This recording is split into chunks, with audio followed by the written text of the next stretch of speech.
নমস্কাৰ প্ৰিয় দৰ্শক, অনেক জ্ঞানবৰ্ধক ভিডিঅ'লৈ আপোনালোকক স্বাগতম জনাইছো। নেৰানেপেৰা বৰষুণ, গছজোপাৰ তলত বহি আছে ভগৱান শ্ৰীকৃষ্ণ আৰু গছৰ ডালত উঠি আছে সুদামা। এই নেৰানেপেৰা বৰষুণ আৰু ঠাণ্ডাৰ মাজতেই ভগৱান শ্ৰীকৃষ্ণৰ ভোক লাগে আৰু তেতিয়া ভগৱান শ্ৰীকৃষ্ণই তেওঁৰ বন্ধু সুদামাক সুধিলে, সুদামা, গুৰুমায়ে আমাৰ বাবে খাবৰ কাৰণে কিবা দি পঠাইছিলে নেকি? সেই সময়ত গুৰুমায়ে সুদামাৰ হাতত এটা চিৰাৰ টোপোলা দি পঠিয়াইছিল। সকলো জনাৰ পিছতো সুদামাই কিয় ভগৱান শ্ৰীকৃষ্ণৰ আগত মিছা মাতিছিল? কিয় সেই চিৰাৰ টোপোলাটো অকলে গছৰ ডালত বহি খাই পেলাইছিল? বা ইমান ভোকত থকাৰ পিছতো ভগৱান শ্ৰীকৃষ্ণক কিয় সেই চিৰাৰ টোপোলাৰ ভাগ দিয়া নাছিল? প্ৰিয় দৰ্শক, এই কাহিনীৰ মাজত কিবা গোপন কথা লুকাই আছে নেকি? এই কাহিনীৰ মাজত এনে কিবা ৰহস্য লুকাই আছে নেকি, যি ৰহস্যই ভগৱান শ্ৰীকৃষ্ণক সেই চিৰাৰ টোপোলাটোৰ পৰা আঁতৰত ৰাখিছিল? নমস্কাৰ, মোৰ নাম অনন্ত নাথ। অনেক জ্ঞানবৰ্ধক ভিডিঅ'লৈ স্বাগতম। মোৰ ইউটিউব চেনেলটোৰ নাম হ'ল ধাৰ্মিক কথা। প্ৰিয় দৰ্শক, সুদামা আৰু ভগৱান শ্ৰীকৃষ্ণৰ বন্ধুত্বৰ কাহিনী সকলোৱে জানে। সন্দীপনী মুনি আশ্ৰমত সুদামা আৰু ভগৱান শ্ৰীকৃষ্ণই একেলগে শিক্ষা লৈছিল। সেই শিক্ষা লোৱাৰ সময়ত ভগৱান শ্ৰীকৃষ্ণ আছিল ৰাজকুমাৰ আৰু সুদামা আছিল দুখীয়া ব্ৰাহ্মণৰ ল'ৰা। কিন্তু তেওঁলোকৰ মাজত জেদভাৱ নাছিল, তেওঁলোকৰ বন্ধুত্ব আছিল এজন ভাল বন্ধু। কিন্তু এদিন তেওঁলোকে আশ্ৰমৰ বাবে খৰি কাটিবলৈ জংঘললৈ যাবলগীয়া হ'ল আৰু সেই সময়ত সন্দীপনী মুনি আশ্ৰমত গুৰুমায়ে তেওঁলোকক ক'লে, সুদামাক কৈছে, সেই সময়ত ভগৱান শ্ৰীকৃষ্ণ আছিল, সুদামা, এই চিৰাৰ টোপোলাটো লোৱা, তোমালোকে যেতিয়াই ভোক লাগে তেতিয়া এই চিৰাখিনি দুইজনে ভগাই খাই ল'বা। কিন্তু এই কথা কোৱাৰ পিছতেই সুদামাই সেই চিৰাৰ টোপোলাটো লৈ ভগৱান শ্ৰীকৃষ্ণৰ সৈতে জংঘললৈ আহিছিল আৰু জংঘলত যেতিয়া উপস্থিত হৈছিল তেতিয়া বতৰ বেয়া হৈছিল, বতৰ গাজি উঠিছিল আৰু সেই সময়তেই বৰষুণো আহিছিল। সেই বৰষুণত ভগৱান শ্ৰীকৃষ্ণ আৰু সুদামা জংঘলৰ মাজত আবদ্ধ হৈ পৰিছিল। উপায়হীন হৈ তেওঁলোকে এজোপা গছৰ তলত আশ্ৰয় লৈছিল আৰু গছজোপাৰ তলত আশ্ৰয় লোৱাৰ সময়তে ভগৱান শ্ৰীকৃষ্ণৰ ঠাণ্ডা আৰু ইয়াৰ মাজত ভোক লাগিছিল আৰু সেই ভোকৰ সময়ত সুদামাক ভগৱান শ্ৰীকৃষ্ণই কৈছিল যে, সুদামা, গুৰুমায়ে আমালৈ খাবৰ বাবে কিবা দি পঠিয়াইছিল নেকি?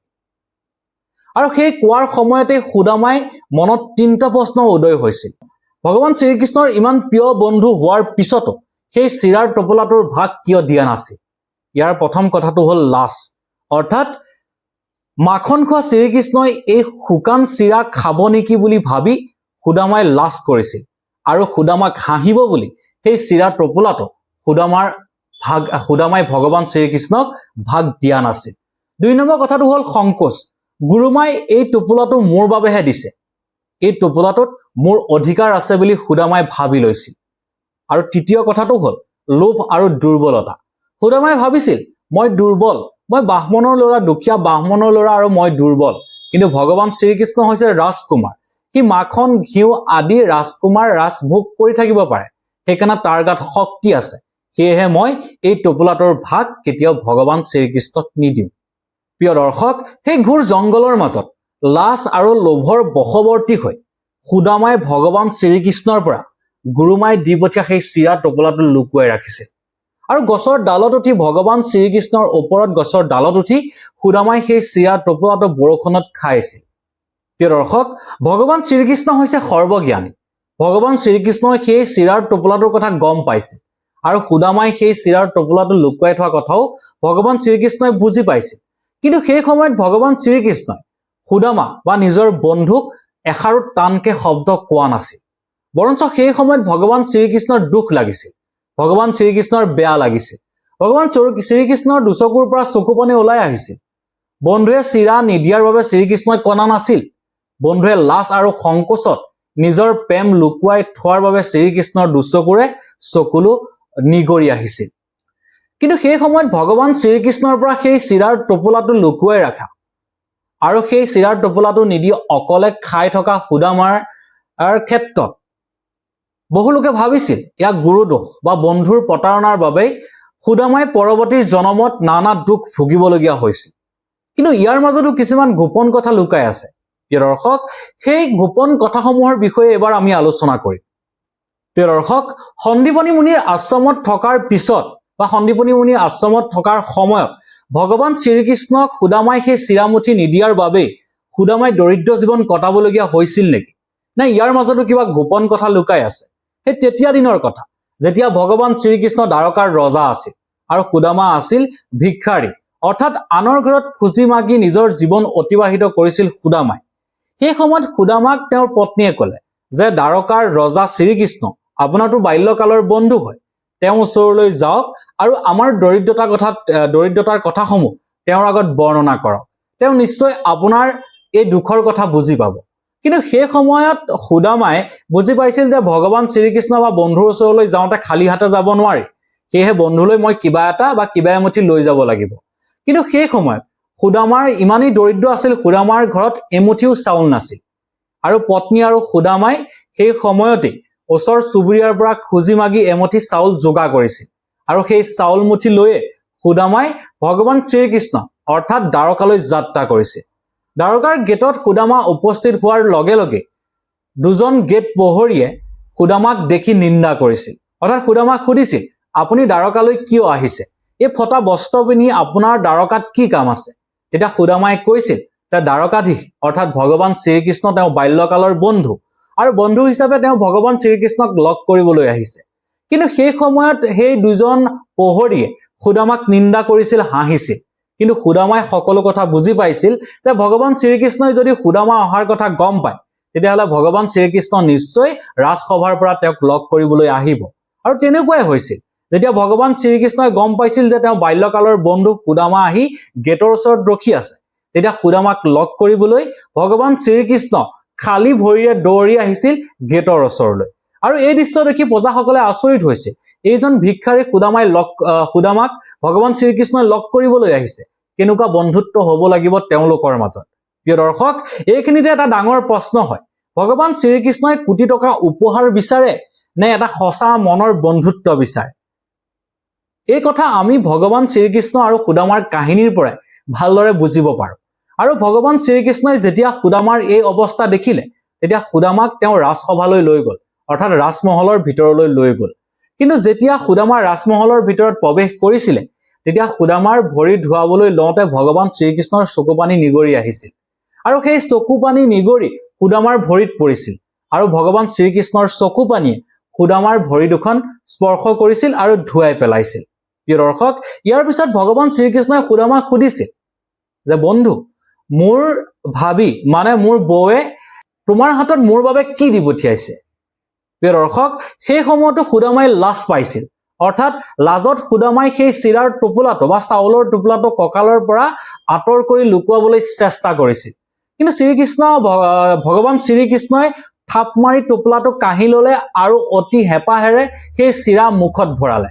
প্ৰিয় দৰ্শক, তেতিয়াৰ পৰাই সুদামাৰ জীৱন অতি আগুৱাই গৈছিল, অৰ্থাৎ সুদামাৰ জীৱন তেতিয়াৰ পৰাই দুখৰ বোজা আঁতৰ হৈছিল, তেওঁলোকৰ ধনী হৈছিল, তেওঁলোক ৰাজমহলৰ ঘৰ পাইছিল। কিন্তু সেই কথা সুদামাই তেতিয়ালৈকে গম পোৱা নাছিল যেতিয়া ভগৱান শ্ৰীকৃষ্ণৰ ৰাজসভাত সুদামা আছিল। কিন্তু যেতিয়াই সুদামাই লৈ যোৱা চিৰামুঠি ভগৱান শ্ৰীকৃষ্ণই খাইছিল বা সেই চাউলমুঠি ভগৱান শ্ৰীকৃষ্ণই মুখত ভৰাইছিল, তেতিয়াই সুদামাৰ পত্নী আৰু তেওঁৰ পুত্ৰৰ ওচৰত খাদ্যভাৰ অৰ্পণ হৈছিল বা তেওঁলোকৰ পঘা জুপুৰিটো ভাগি ৰাজমহল হৈছিল। কিন্তু এই সকলো দেখাৰ পিছত সুদামাই কান্দি ভগৱান শ্ৰীকৃষ্ণৰ ভৰিত পৰিছিল আৰু ক্ষমা কৰা কানাই, মোক ক্ষমা কৰি দিয়া, সৰুকালত তোমাক চিৰা নিদিয়া সেই পাপৰ ফলতে মই আজি ইমান দুখীয়া। শ্ৰীকৃষ্ণই সুদামাক তুলি ধৰিলে আৰু ক'লে, নহয় বন্ধু, তুমি মোক চিৰা নিদিয়াৰ বাবে দুখীয়া হোৱা নাই। ভগৱান শ্ৰীকৃষ্ণই সেই সময়ত সুদামাক এটা আচৰিত কথা কৈছিল যে বন্ধু, তুমি মোক সেই সময়ত সন্দীপনী মুনিৰ আশ্ৰমত থকাৰ সময়ত গছজোপাত আমি উঠি থাকোঁতে তুমি যি চিৰা খাইছিলা সেই চিৰা নিদিয়াৰ বাবে তুমি দুখীয়া হোৱা নাই। তুমি দুখীয়া হলা কেৱল মোৰ পৰা তুমি প্ৰেমৰ সেই ভাৱধাৰা লুকুৱাই ৰাখিছিলা, সেইবাবেই তুমি দুখীয়া হলা। ভগৱানে তোমাৰ বস্তু নিবিচাৰে, ভগৱানে তোমাৰ মনৰ ভাৱ আৰু সঁচা প্ৰেমহে বিচাৰে। সেইদিনা তোমাৰ মনত লাজ আৰু লোভ আছিল, কিন্তু আজি তোমাৰ পত্নীয়ে পঠিওৱা এই চিৰাত কেৱল নিখুঁত প্ৰেম ভৰি আছে। এষাৰ আচৰিত কথা কৈছিল সুদামাৰ সন্মুখত। ভগৱান শ্ৰীকৃষ্ণৰ এই কথাষাৰ শুনাৰ পিছতে সুদামা আচৰিত হৈছিল। সুদামাই ভাবিছিল যে ভগৱান শ্ৰীকৃষ্ণৰ মহিমা আৰু তেওঁৰ কৃপা কেনেকুৱা হ'ব পাৰে। আৰু ভগৱান শ্ৰীকৃষ্ণই যেতিয়া এইষাৰ কথা সুদামাৰ সন্মুখত কৈছিল সেই সময়ৰ লগে লগেই সুদামাৰ জীৱনত পৰিৱৰ্তন হৈছিল আৰু সুদামাৰ সেই দুখীয়া জীৱন আঁতৰি ধনীলৈ পৰিৱৰ্তন হৈছিল তেওঁৰ পুত্ৰ আৰু তেওঁৰ পত্নীৰ সন্মুখত খাদ্যভাৰ অৰ্পণ কৰা হৈছিল এটি সুন্দৰ বাসঘৰ নিৰ্মাণ কৰি দিছিল বিশ্বকৰ্মাই প্ৰিয় দৰ্শক এই প্ৰেম আৰু অতীতৰ সকলো দুখ দৰিদ্ৰতা ধুই পেলালে একমুঠি চিৰা সলনি কৃষ্ণই সুদামাক সমগ্ৰ ত্ৰিভুৱন সম্পূৰ্ণ অৰ্পণ কৰি দিলে প্ৰিয় দৰ্শক এয়াই আছিল ভগৱান শ্ৰীকৃষ্ণৰ মহিমা এয়াই আছিল ভগৱান শ্ৰীকৃষ্ণ আৰু সুদামাৰ প্ৰেমৰ সম্পৰ্ক বা বন্ধুত্বৰ সম্পৰ্ক প্ৰিয় দৰ্শক সুদামা আৰু ভগৱান শ্ৰীকৃষ্ণৰ এই কাহিনীৰ পৰা আমি কি শিকিলো যে ভগৱান শ্ৰীকৃষ্ণক দিবৰ বাবে কোনো অধিক টকা পইচাৰ প্ৰয়োজন নাই ভগৱান শ্ৰীকৃষ্ণৰ মৰম পাবৰ বাবে বা ভগৱান শ্ৰীকৃষ্ণৰ আশীৰ্বাদ পাবৰ কাৰণে কেৱল সঁচা প্ৰেম আৰু সঁচা মৰমেই যথেষ্ট